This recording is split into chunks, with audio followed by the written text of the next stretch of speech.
الحمدللہ رب العالمین والصلاة والسلام علی سید الانبیاء والمرسلین اما بعد فاعوذ باللہ من الشیطان الرجیم بسم اللہ الرحمن الرحیم۔ محترم بزرگوں، دوستوں، نوجوان ساتھیوں، محترم بہنوں، السلام علیکم ورحمۃ اللہ وبرکاتہ۔ آج کی ویڈیو میں غسل یا نہانے کا بیان کیا جائے گا۔ اللہ تعالیٰ عز و جل نے قرآن پاک میں فرمایا وَإِن كُنتُم جُنُوبًا فَاطَّهَّرُوا، ترجمہ، اور تم میں کسی کو جنابت لاحق ہو جائے اسے چاہیے کہ غسل کرے۔ سورہ مائدہ آیت نمبر 6۔ سورہ مائدہ کی اس آیت میں پہلے حدث اصغر یعنی وضو کا بیان کیا گیا، اب حدث اکبر غسل کا یا نہانے کا بیان کیا جا رہا ہے۔ یعنی جب بھی ناپاکی لاحق ہو تو غسل کرو، چاہے مادے کا اخراج مباشرت کی صورت میں ہو یا خواب میں احتلام کی صورت میں ہو، دونوں صورتوں میں غسل فرض ہو جاتا ہے۔ غسل کے فرائض، غسل میں درج ذیل 3 فرائض ہیں۔ نمبر 1 کلی کرنا گرگرے کے ساتھ، نمبر 2 ناک میں پانی ڈالنا نرم باسے تک، نمبر 3 پورے جسم پر 1 مرتبہ پانی بہانا۔ غسل کا تفصیلی طریقہ، غسل کا تفصیلی طریقہ یہ ہے، سب سے پہلے بایاں پاؤں غسل خانے یا واش روم میں داخل کرے اور اس کے بعد جو بھی یعنی کہ حاجات ہیں اس سے فارغ ہو جائے۔ غسل کرنے سے پہلے غسل کی نیت کرے، جیسا کہ وضو کی نیت، وضو کرنے سے پہلے جو نیت ہے وہی غسل میں کی جاتی ہے۔ یعنی میں نیت کرتا ہوں ناپاکی دور ہونے اور نماز کے جائز ہونے کی۔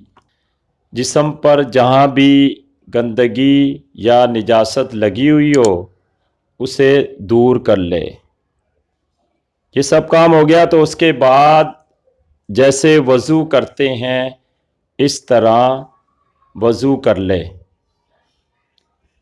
اس کے بعد جسم پر صابن وابن سب چیز لگا لے اور اپنی وضو کو قائم رکھے، اور جب صابن لگا کر اچھی طرح دھو لے پورا جسم تو اس کے بعد جب آخر میں 3 مگھے یا پانی کے ڈبے دائیں کاندھے پر ڈالے، 3 جو ہے بائیں کاندھے پر ڈالے اور 3 سر پر ڈالے۔ ٹھیک ہے، اس طرح سے یعنی کہ 3 بار جسم کا دھلنا ہو گیا۔ بالکل جب آخر میں یعنی کہ جو دونوں پاؤں ہیں ان پر بھی 3 مرتبہ پانی ڈال لے۔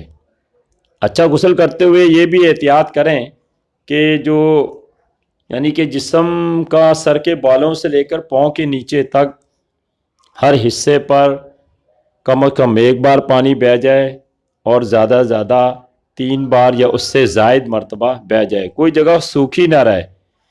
اب یہ کہ جسم کے پورے جسم میں کچھ حصے ہوتے ہیں، جیسے یہ بغلیں وغیرہ ہیں، جیسے کان وغیرہ ہیں، یا دونوں رانوں کے درمیان جو جگہ ہے، اسی طرح یہ گھٹنوں کے پیچھے پنڈلیاں وغیرہ ہیں، پاؤں وغیرہ ہیں، جو بھی یعنی کہ خفیہ جو چھپے ہوئے تھوڑے سے حصے ہیں ان سب تک پانی پہنچ جائے۔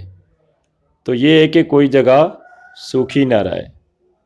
اور یہ بات یاد رکھیں، جب آپ نے غسل کر لیا تو غسل میں وضو خود بخود شامل ہو گیا۔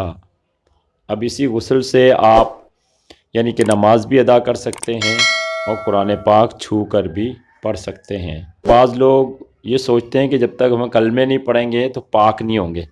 یہ بات یاد رکھیں کہ جب بندہ برہنہ ہوتا ہے، کپڑے اترے ہوئے ہوتے ہیں، اس وقت کوئی اللہ کا نام، کوئی بھی کلمات، کوئی بھی اس طرح کی چیزیں نہیں پڑھ سکتے۔